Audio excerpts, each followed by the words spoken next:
Hey everyone, so my name is Adrian Guerra. I'm the host of today's podcast. I'm joined with David Giron, CEO of eFrontiers.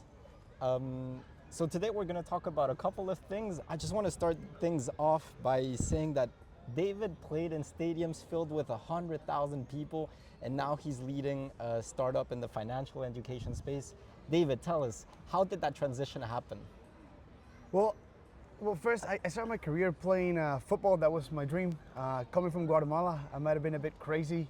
As you can imagine, people in Guatemala don't really play American football. It's mostly soccer. Okay. And so I was the crazy kid. I was the kid that it was like, what is he talking about? What is he talking about football? And I just kept dreaming, and I thought if I work hard, I can make it happen. And I think maybe then we can go more into the story, but what ended up happening is I got the opportunity to go at the age of 16 to the US. I was writing emails, and we can dive into that as well, but I was writing emails to schools, universities. My name is David. My dream is to play football. I work out every day for this. And eventually a school in Texas gave me the opportunity. A host family, an amazing family, allowed me to stay with them for those 2 years. Okay. Then I played college football. Again, we can also go into that story later on. But then after football, I felt quite empty. It was a big transition to the corporate world, let's say. Yeah. And I did fall in love with finance, and I realized just how little people knew about money. That's in my job in finance. Yeah. So that kind of sparked this idea of going into the startup world. But the cool thing is that it's a lot like football. Yeah. You gotta work hard. You're gonna go through ups and downs. You're gonna be on the bench. You're gonna get to play some games. You're gonna lose some games. And then when I saw it with the startup world, it was the same thing. And today that's what we're doing. But happy to dive into any of the stages of the career. Yeah, of course. I mean, why don't you take us back to the day you left Guatemala? How old were you? I was 16. I was 16. You were 16? I still remember. So what we were doing is I told my parents when I was about 14, I want to play football in the US. And I still remember my dad told me, look, right now you barely work out. It's a dream. If you really want to do that, you gotta work like crazy, because people in the US are not wasting time. So at 14, I took this decision where I stopped playing soccer and I focused fully on football. Wake up at 5 in the morning, I would go for a run. Right. Then. So at 14, you set out this goal. I'm gonna do it. You're gonna do it. Okay. Yeah. And my dad was like, if you show me that you really want this, I'll see what I can do to help you. Okay. And so I just went into this routine where I was just working out like a crazy person. And on the weekends or every other day, I would just sit on the computer. We were finally getting internet, so I would send emails just to like schools, football teams, and say, hey, my name is David from Guatemala. There's no football here, but I work out on my own, and my dream is to play in the US. And one day, a school in Texas just writes me back and says, we love your story. We would love to help you find a host family. Okay. Yeah. So they shared all my information with the families of the school. And then I still remember I was in recess in Guatemala in school. And I don't know, I get a call from my dad, and he said, hey, they found a family. No way. Maybe you should stop going to school, because over the next 2 or 3 days, you're gonna have to pack and go. Oh, so it's crazy, because, and maybe going to the startup thing, but it's crazy because you work so hard for something, and in one day things change.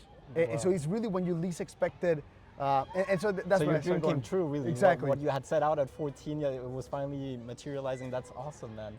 So then you go to the US, and what happens then? What's the US like? Oh my God, it's a cool story because you were living the dream, the American football dream. Could you call it like that? It was the dream, but I would say that dream came crashing very quick. Okay. So obviously in Guatemala, there's no football, so I had to learn everything on my own, do my research online. Everything was in English. My English wasn't great when I was 14, and but I learned about football, right? How the terminology, how the playbooks work. But football is very complex. I mean, it speaks its own language. There's so much strategy, and you gotta think quick.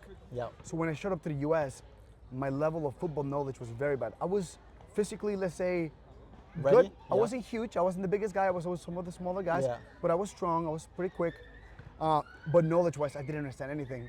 So maybe a fun story is when I got there, they're like, yeah, we like this guy. We're gonna play him at linebacker, so basically playing defense.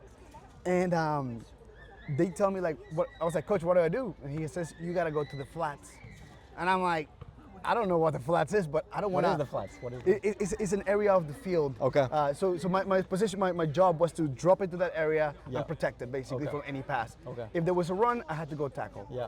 And what ended up happening is I didn't know what was happening. So I Yeah. was just like, I don't want to say I don't know because they're going to take me away. Yeah, yeah, yeah. So I stay on the field, and I still remember they run the play, and they go to the area that I'm supposed to protect. So how old were you then?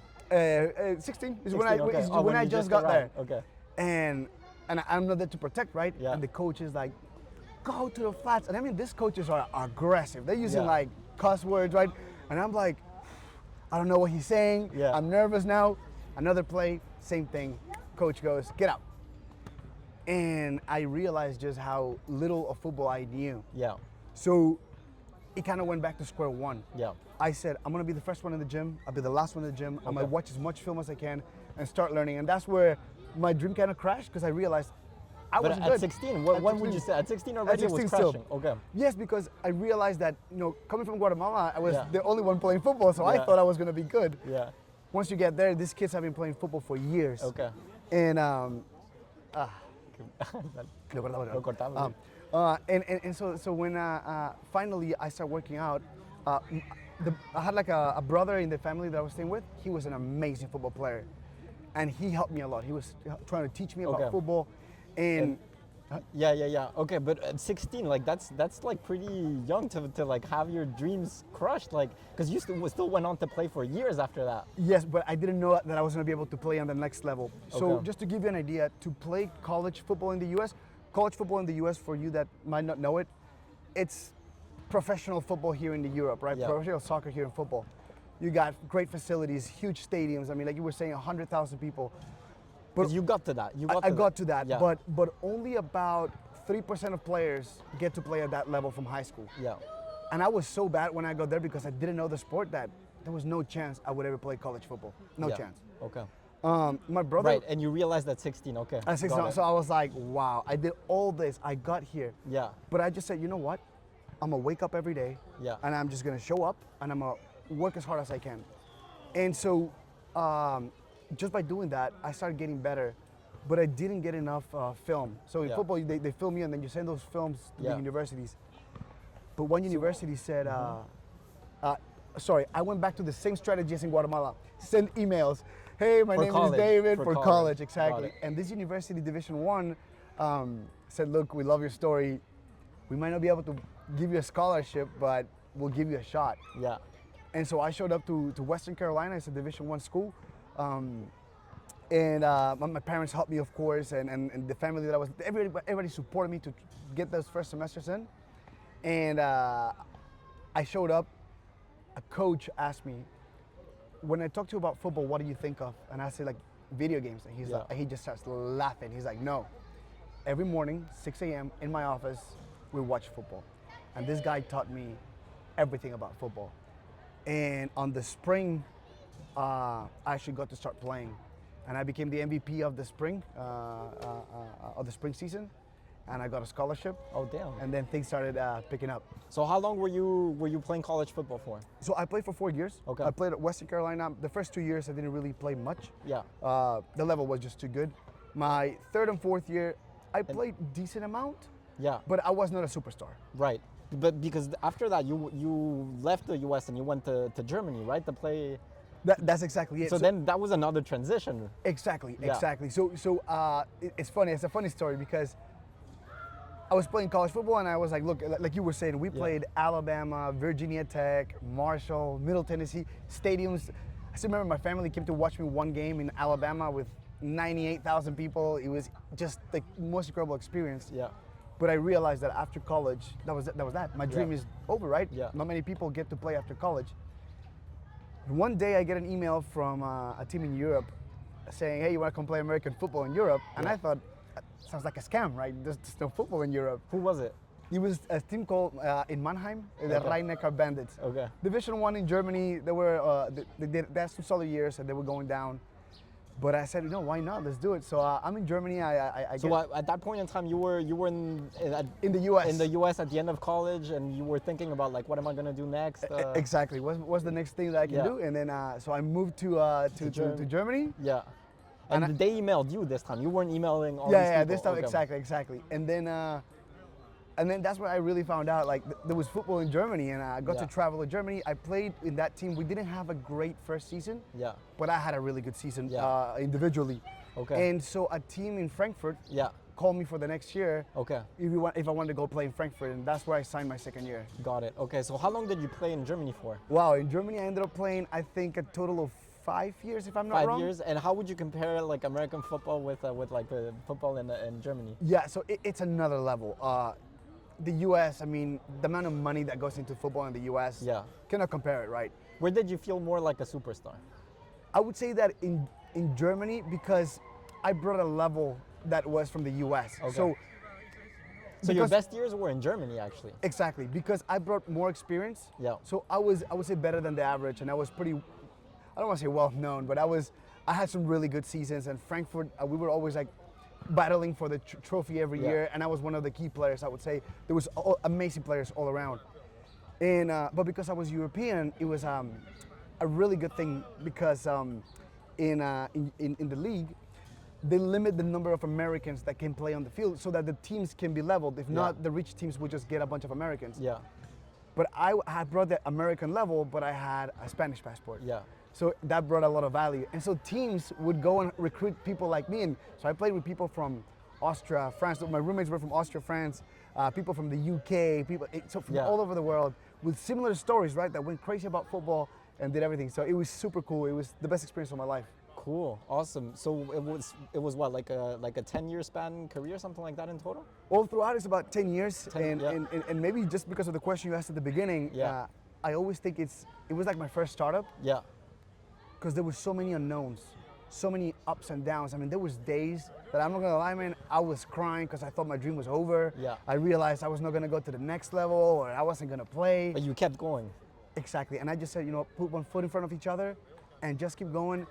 And crazy, because we can go into the startup world, but where you least expect it, you find an opportunity. And that's all you need. If you're working hard and you're ready for that opportunity, and I found one in Germany, and I ended up living my dream. I was only playing football for about 5 years, Yeah, that's incredible. Coming from Guatemala, it sounds almost made up, Yeah, that's amazing. So I guess maybe walk us through now, like that transition of like American football to finance, really. When was it that you realized that, okay, I need to start thinking like what comes next? Yeah, so the last few seasons I got injured quite a bit. Okay. I had a few concussions. Yeah. And that's where it started getting scary. Yeah. I realized that football wasn't gonna be forever. Yeah. And it was time to probably take another decision. Football in Europe is semi-professional, so I had my salary, everything was paid for. So I lived off of football comfortably, but it's not something like the NFL where you can retire good after that, right? So I realized, hey, I gotta be careful with my health. And I fell in love with finance. Me and my brother, we both started. How'd you get it? Yeah, how'd you get into the finance world? So funny. So I did study economics and marketing in university, but it was when I had a bit of free time playing football. I would try to read, and I stumbled into, probably like everybody else, into trading, right? Yeah. How to make a bit more money. And of course, I lost a lot of money, like not a lot, but I was starting, and I was like, here's a couple hundred here, a couple hundred, and I was like, okay, this thing about reading charts is not working for me. Okay, but some hard lessons there as well. Exactly. But I started reading as much as I could about finance. For example, The Intelligent Investor from Warren Buffett, from Benjamin Graham, right? And it was an amazing book that at first I didn't understand at all, and my brother would help. We would try to understand it together, and then we started just reading everything we could about finance. My brother ended up getting a master's degree in finance. He worked in finance, and I was like, I'm gonna do the same. And so I read as much as I could, and then I applied for a job in wealth management in Frankfurt. Okay. A guy, same like football, right? A school or a family, right? This guy was like, I love your attitude, your story. I'll give you a chance. You've just been hopping on these opportunities that have been showing up in life one after the other. And they've never always been, let's say, prepared for me, right? It's been something like, I want to do this, and somebody just listens to you and says, I love your story, I love who you are, or at least from what I know, and they gave me a chance. And that's how I got into finance. Interesting. Okay, so you started in wealth management actually. Yeah. And now you have a financial education app. Yeah, so something I learned quite quickly is, so at the company we would advise clients, right? And these were people that had good jobs in Germany, right? But you realize just how little they knew about money. Yeah. And that's when something in the back of my mind was, if this is like the executives of the world, what's the average person then? Like people probably don't know anything about money, and it leads to so many problems, right? From financial stress, from making bad decisions, blaming somebody for losses. So many things happen just because we don't have the basics or the foundations of finance. So when did you get that idea exactly of launching this app? So funny, that's where I started thinking about this gap that exists Yeah. in financial education. When you were working in wealth management? Yeah. Yep. And then my brother, he was working at ING at the bank. Yeah. And so we kept always investing together and doing things together. And then one day he started analyzing Duolingo, and he said, hey, look, the founder of Duolingo is from Guatemala. Yeah. Can we do something like this for finance? And we're not the only ones, right? But back then, there was nothing like it. Yeah. And we said, let's do it. And we started building it. Okay, so you started this with your brother actually. Yeah, it was his idea more than Yeah. anything else. And we had an Instagram page where we would just post information. And, Yeah. But it wasn't going anywhere. We Yeah. were not really a startup mode, right? But then I actually ended up getting a job here in Switzerland. It's like a boutique private equity. Now they're a VC as well. And they gave me an opportunity, and working with them, they had a very similar idea, so we kind of joined. They said, look, we're gonna fire you, you're gonna have to go start a company, and we'll help you, we'll get on your feet and stuff. And that's where then the company started. I told my brother, hey, look, we're gonna do it with them, and my brother was like, yeah, go ahead, like we're not moving anywhere, realistically. Yeah. And that's where we started the company. Okay, that's awesome. So the startup's been around for what, like 5 years now? So it's been about 4 years, Okay. but we're going through some ups and downs, like Yeah. everything. The idea was a bit different at the beginning. Back then, there was no AI. Yeah. So content creation was a challenge that maybe was a lot bigger than I thought. Customer acquisition was another thing that was tough. I think this is where I was very naive, maybe just like with football. Yeah. Because yes, financial education is needed, but the hardest realization was that not everybody wakes up one day wanting to learn about finance. Okay. You don't wake up 2 days like, I'm gonna learn everything about finance, right? No. And What do people wake up thinking about then? Have you felt? I think they wake up thinking about maybe their financial situation and stuff. Maybe that's the thing that could lead into financial education, but Yeah. it's never really, I wanna go learn, it's I wanna solve the problem, right? Yeah. And so selling financial education was a challenge. The interesting thing is that our user acquisition got really good. We were getting users in the US for $1. And I gotta say, our platform was nothing crazy, right? It was very basic, not the most beautiful, but people were engaging with it. Yeah. So that's when we kind of spin out the idea of, hey, why don't we white label this for the banks or for financial institutions? Because Which is a hard market to penetrate, isn't it? super hard. And again, my being naive, right? I was like, but it makes sense, right? Yeah. Who else profits the most from people understanding finance? Look, a lot of people might think that banks or financial institutions are bad, but they're not, right? They provide a service that is needed in this world, and course. is the reason The everything backbone of the economy. is exactly it.